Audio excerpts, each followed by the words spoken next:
সুজন শশা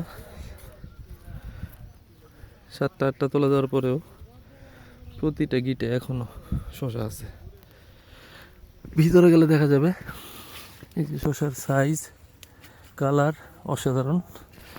ভিতরে প্রচুর শশা আছে, প্রত্যেকটা জায়গায় এই যে শশা, প্রচুর শশা আছে এখনো।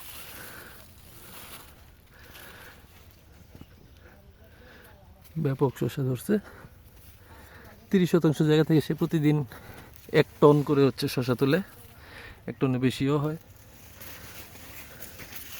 এত সুন্দর শশা এই সময় আসলে সুজন ভালো হবে কল্পনা করতে পারেনি কেউ। শীতের চেয়েও ভালো হয়েছে এই এলাকায়। এটা হচ্ছে গৌরীপুরের একটা গ্রাম, বড়াডোবা জায়গার নাম। প্রচুর শশা, একবার মাথা পর্যন্ত শশা আছেই। শশা আছেই, এক একটা গিট থেকে 2টা 3টা করেও আছে।